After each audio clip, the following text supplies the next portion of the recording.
Now, the Controller General of the Nigeria Immigration Service, Mohammed Babandede, had directed, has been directed by the minister that the decrease must take effect from today. The United States had increased this, and I remember that it was trending everywhere on social media, and it was because um, it affected non-immigrant visa applications, popularly referred to as NRV fee, as well as a reciprocity fee, which meant that both of them were non-refundable, which meant that if your visa application came through, you had to pay extra, and it ranged from $80 to $303. Students, all the B1J and all that. Exactly. Now, this, as you know, is in accordance to Section 281 of the Immigration and Nationality Act, and it talks about reciprocal, treatment, as the case may be. For any country. Yeah. Now, what is interesting and intriguing to a lot of Nigerians is the fact that we knew when it was in the news, and it's almost like you mentioned 2 years in the making, and it had to take the US to do this for us to now say, oh, you know what, let's decrease it. It sounds, I'm not sure it sounds laudable in my personal opinion. I feel like it passes more messages to the international community than it does sound like something we should applaud. What do I mean by that? It means that why did it take this long for the federal government to think that it was necessary for us to now decrease the fee, knowing full well that it's taking such a long stretch? And secondly, what actually did cause the delay? Because if you know, Ralph Arevoshala was sworn in last week, and it just felt like, oh, voila, one man can sit and just do this. On the other hand, we know that United States, there's a presumption that United States will have process. So the fact that we have decreased doesn't mean that tomorrow morning we'll wake up and see in the news that they've also just reverted back to what status quo was once. So it places a lot of questions on who we are as a people. And it's easy for people to say the government, those are really us. But the reality is, I want every single one of us to look in the mirror. How many of us have waited for many things to expire before we start the process of renewal? And that's what happens to a lot of us. Your car papers, your passport, a lot of things, your license. Not even just those papers thing. Accidents, reactionary, more like. That's everything that we do. And I don't want the buck to be. I know that it's the government. I know that it's the people that are ruling us. But the reality is we are them and they are us. So the question then becomes, as Nigerians, how much effort are we placing in not just becoming a reactive people? It is our habit. So it's going to take a lot more for us to now start to recalibrate our minds and our brains to know that you can't keep reacting to several things. Is it laudable? I'm not sure.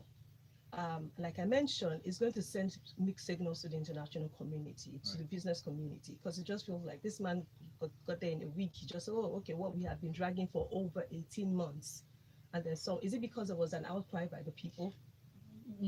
But also, I mean, this, first of all, it wasn't just the United States that has been complaining about this. Oh, yeah. I like that you mentioned the international community, because even in the UK, there's been outcry regarding the high charges from the Nigerian consulate. My cousin is, I'm not even sure, American, Nigerian, whatever. Nigerian American.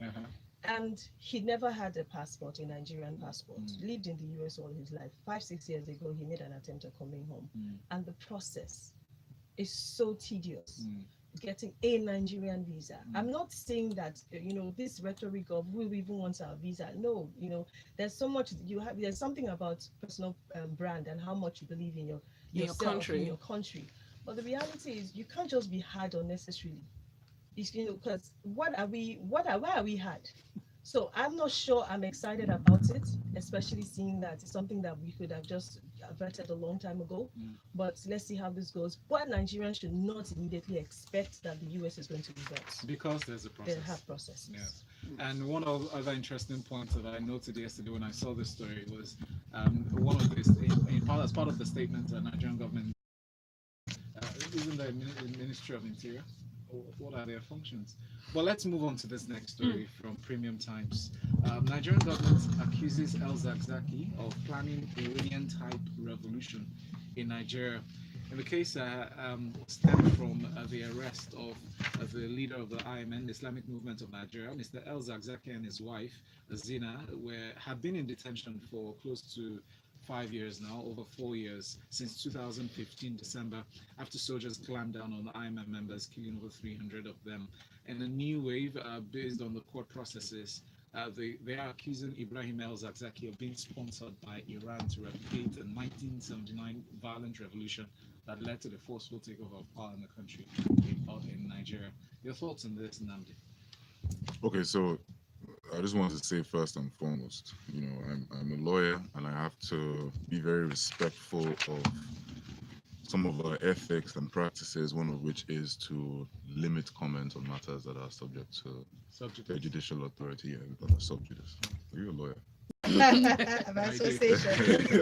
Very really? good. Anyway, nonetheless, I do think that these are incendiary allegations, right? So in 1979, there was a major global incident when there was a so-called Islamic revolution in Iran, and the Shah, who led a dynasty that had been in play for a very long time, was overthrown by Shia Muslims. In addition to that, there are tensions up to this present day across the Middle East between Shia and Sunni Muslims, tensions which did not really concern Nigerians until recently with the fracas that has arisen out of El-Zakzaky's Islamic movement in Nigeria. Nonetheless, just to go into the story, it's a pleasant coincidence that I'm taking this today, because I think either the last time or the time before that, when I was in the studio, I had been forced to speculate sort of on this matter because I didn't have the full story. But here it is now. There was a motion ex parte, as most people are aware of now. An order was made following that motion to the effect that what is now being referred to in the papers as the proscription of the IMN. So what happens with an ex parte order is that it expires. It's a temporary order. And before it expires, the process is that you have to file what is called a motion on notice, which is an interlocutory application asking for injunctive reliefs. So the relief that was sought here in the ex parte order has now been challenged. There is a motion to vacate that order. That is to ensure that the temporary order no longer has any effect, and that has been filed by IMN's lawyers, Femi Falana and his firm. Having filed a motion to vacate the order for whatever reasons which have not been profiled in this particular story, the government filed a counter affidavit. And in that counter affidavit, supported by a written address, I'm sure, they made their allegations, several of them, including the fact that Sheikh El-Zakzaky was enthralled by the Iranian Revolution when he was a student back in university. I don't know what evidence they have attached to support these allegations. It sounds like a lot, though. It's a 56-page paragraph. I mean, naturally, to substantiate allegations of this nature, you will have to go to town in making your claims. Nonetheless, it's not been adjudicated. That's the essence of it. But the implications are profound. I don't want to go into how much I think the word is horror I feel at the scale of these allegations, but let's see how they play out. Do you suspect or fear that this might have adverse effects, affecting the relations with, if there is any, between Iran and Nigeria, seeing that Iran was one of the first countries Buhari visited at the beginning of his 2015 tenure as president? It's a very good question, and I wouldn't want to speculate on it. All I want to say is that presently our federal government seems to be in a great deal of a tizzy, if you like, about revolutions. I don't know what's going to happen going on. Thank you. You mentioned that. Now it links us straight to this next story, or the next story from the Guardian newspaper. Court rejects Sowore's application to quash detention. Sowore was he's the convener of the Revolution Now, the hashtag protest that was planned to happen earlier this month. Right now, seeing the development from the Federal High Court proceedings yesterday, they refused the plea by Femi Falana to hear the application filed by the convener. What are your thoughts on this, Funmi? Yeah, so the headline sort of misleads you to think that the court has sort of heard the application and refused it. Yes. What has happened is the court has just refused to hear it start with. Okay, so a bit of background. So one of the things, well, one of the provisions created under Administration of Criminal Justice Act is to give the security agencies the power to approach the court ex parte, which means without notice to you, to apply for an order to detain you beyond the constitutionally provided time of 24 to 48 hours before they charge you to court. So they come and say that they need more time to investigate, and you would impede the investigation and get a period of, I think, first 45 days to detain you while they complete the investigation and then subsequently charge you to court. So they have, they did that in respect of Sowore, and that order is still subsisting, which is why he's still in detention and hasn't been formally charged with any criminal offense yet. And so his lawyer filed an application to quash that order, the order of detention. And okay, so I need to also explain that right now we're in what we call court recess, vacation. Yeah. So it came up before the first vacation judge that made the order is now being replaced by another vacation judge. And so this vacation judge is saying that judge Comes back from holiday. that granted the other. No, see, okay, so like Nnamdi said the other time, the thing about an ex parte order is it's temporary. Yeah.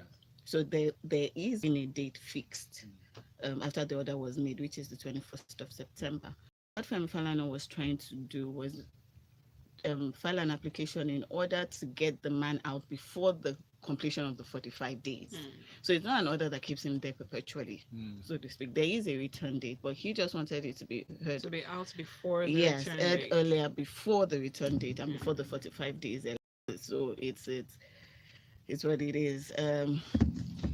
As to whether our security agencies are overreacting, well, I don't know what they put in the affidavit, but I do remember that when we were analyzing that particular provision in the Administration of Criminal Justice Act, there was the concern of it being abused. There was a concern of, so will they truly will security agencies take advantage of it? Just to keep you in the name of we're doing further investigations and all. So there is that bit of that balance, and the balance is supposed to be achieved by the judge. You're supposed to be able to prove that you really do need extra time to investigate and that this man will impede your investigation. Thank you, Funmi. Messages on WhatsApp. Edgy from Arakpo says, good morning, Freshly Pressed. The only function of Interior in the last 4 years was that I noticed there was announcement of public holidays. Why won't routine functions be assigned to committees? Entire sent in this next one. Tayo from Yaba says, reducing the visa rates, another injury time tactic. I'm sure this is another government achievement while ignoring the cause of the problem. Federal government using 1979 playbook to trample on rights. No new evidence since then. Great way to do throwback Thursday. Adenike, join us for Grapevine. Really? And Deville sent in a message. It says on the reciprocal visa fee adjustment, our knee-jerk reaction to governance is appalling. This administration's weakness on utilizing foreign policy as a strategic driver for development is amazing, given our inadequacy on many fronts. Beyond the visa fee review, I expected to hear a statement from the Foreign Affairs Ministry. Sorry, do we still have one? Oh. Question there. Next story from Thisday newspaper for you, Adenike. Federal government declares Plateau, Nasarawa, Kaduna River blindness-free, is otherwise called Uncle Sarkiosis. I liked this name very well when I was studying biology in secondary school. We used to make a joke, Uncle Sarkiosis, but it's not a joke actually. Uncle Sarkiosis. I'm so glad you got the pronunciation, because I actually did make a mental note to check. Oh, really? And then I forgot. No. So. But is it good news? Well, yeah, it is good news. And as with almost everything when we hear, now it was polio for such a long while, and now it's the river blindness. Don't expect me to call that name. So FYI. And I'm glad that this is happening. But of particular concern to me is, as reported by Thisday newspaper, is the two things. They said that the permanent secretary in the ministry said that the implication of this achievement is that a total of 4.2 million persons were no longer in need of mass administration of medicine for river blindness in the endemic local places. And these places are Plateau, Nasarawa, and Kaduna State, and adding that entomological studies are ongoing to clear Zamfara, Kebbi, Oyo, and Bauchi states. And they also said that sustaining the momentum of the elimination may become more challenging as the clinical manifestation of the disease become increasingly rare. And that's where my worry is. And I don't want a situation with the polio stuff that we've seen back and forth, back and forth, back and forth. So it means that now that we have agreed that it must be start to see different forms of strain, it also does mean that whoever it is that we're going to reach out to locally or internationally has to also be brought up to speed with this, so that as we make efforts to get to Zamfara, Kebbi, Oyo, and Bauchi states, we do not just go with what we went with to Plateau, Nasarawa, and Kaduna, but we go with more, so that not only do we eradicate it, but we reduce the chances of a different form of strain of liver blindness coming up. But apart from that, I think it's well done to the federal government. I don't want to go into, it's not even here, how much was spent or how much has been spent in the last, say, 16, 10, 5 years. If we do, I'm sure if we get the amount, we'll start to wonder what did they do. But we would rather just take the Let's celebrate that as well, yeah? Celebrate small wins. Huh? And Yinka says, haha, auntie, calm down, Joe. Let the American Nigerian just cool down and join the queue. For passport renewal, you need your national identification number. Due to the stress, some of us have abandoned the NIN. Now, to get the passport, you have to produce the NIN. And to get the NIN, you need your BVN. Hence, the BVN and NIN must tally. Trust me, even for us Nigerians, the whole system is rigged to frustrate you. Why all the bureaucracy? All right, and we're moving on to the next story from the Vanguard newspaper. I'm coming to you, Funmi, on this one. So, Enugu State is determined to stem the tide of the sudden insecurity challenges in the state by introducing forest guards. What do you think? Okay, so I was asking Cheta about this, and because this is the first time I'm hearing about forest guards, and he mentioned that the Enugu people welcomed it. I think it's safe to say that the security framework as it currently stands in the country is not working, and most people know that it's not working. We need to decentralize security, but I'm not. The story does not say the powers of the forest guards, does not really make much mention. But when the story says that it was created to stem security challenges, little alarm bells ring. Are they going to be armed? Are they going to be armed? If we have to, I mean, state police is a conversation we've been ignoring for a very long time. But if you're going to truly decentralize security, it's not going to be done at the state level. We have to get back to our almighty constitution that we've all been talking about. The constitution creates the Nigerian police force and states that there shall be no other police force created for the federation or any part of it. And then when you look at our exclusive list, that is list of items in which only the National Assembly can make laws on and can legislate on. Right there, item 45 has police and other security services established by law.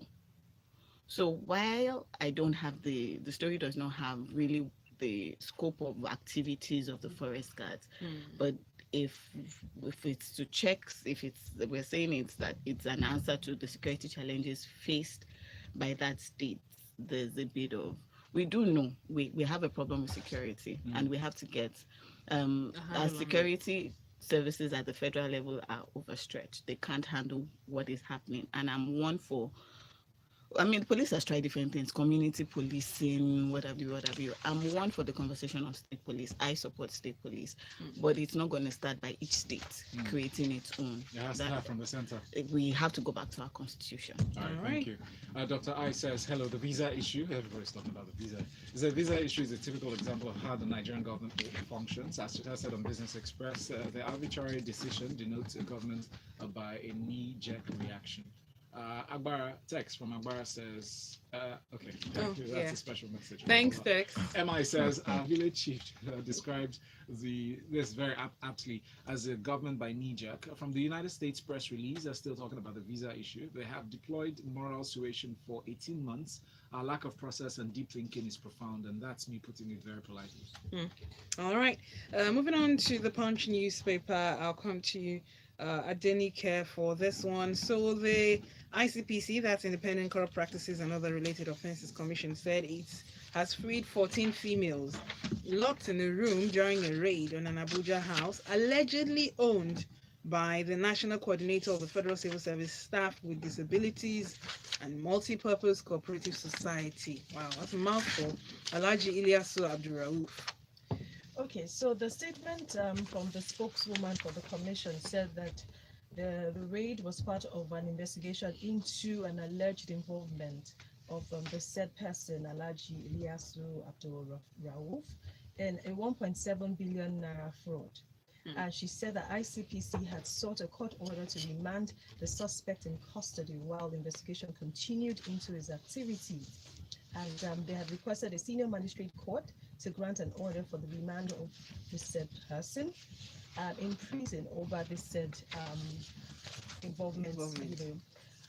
But I feel like there's a part that stood out to me, and I'm going to read it verbatim. It says, after his arrest, a search on his house by the commission revealed 14 females between the ages of 11 and 33 years, locked in one of the rooms, and were evacuated, after which they were handed over to the National Agency for the Prohibition of Trafficking in Persons for further investigation. Exactly, NAPTIP. And they claim that Abdul Rauf had a history of running from the law, having previously been on the run after they pressed multiple charges against him. So my question is, Why wasn't he arrested? why did he now, how on earth is he the what's his office, National Coordinator of the Federal Civil Service Staff with Disabilities Multi-Purpose Cooperative Society? Someone whose character is in question. I know that yes, you someone says, yeah, how many Nigerians do you have without no question? Reality is, even if everybody has a stain, He's still in the there's Federal some Civil of- Service. yes. That means for him to be in charge of that cooperative. How is he still there? How on earth how long have they been looking for him? Because if they're claiming now that he's been on the run, where did they search? How long, where have they put out the information that he's on a wanted list of some sort? 1.7 billion naira is a lot of money. And it's a cooperative society, so it means that monies had been put together. It's a crowd, it's a pool of fund. So it means it's monies that belong to individuals, people who have worked, people who are saving, people who want to invest of some sort. And then this one individual. Now, I'm surprised that these women and girls that were picked up were kept in a different place, or again Entirely. for a period of time. And my question is, how long did the authorities require to get information, at least preliminary information that they would need to, and then transit them to wherever it is that they will go to, and keeping them again bound? It raises many questions, and also takes us back to the question of NAPTIP and what it is that they are doing. I will continue to say it.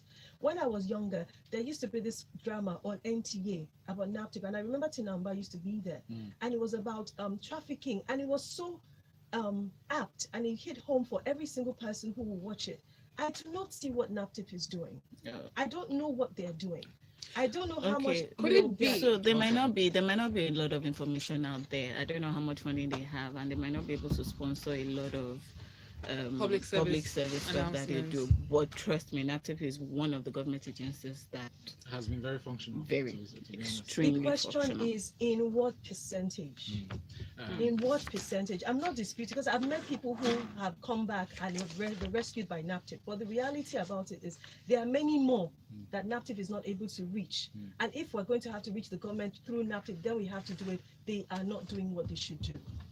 All right, we have to really move on because we're fast running out of time. We have another story from the New Telegraph, and this is federal government restating belief in the efficacy of local drugs. The story is from the Guardian newspaper. For me, this is on you.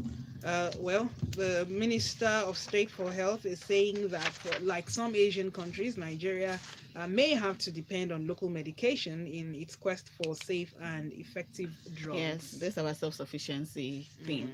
I think the major problem that it will have is the lack of trust that Nigeria has in regulatory agencies. So I do believe that we do have the raw materials, and then processing them to become drugs will actually be no problem for us.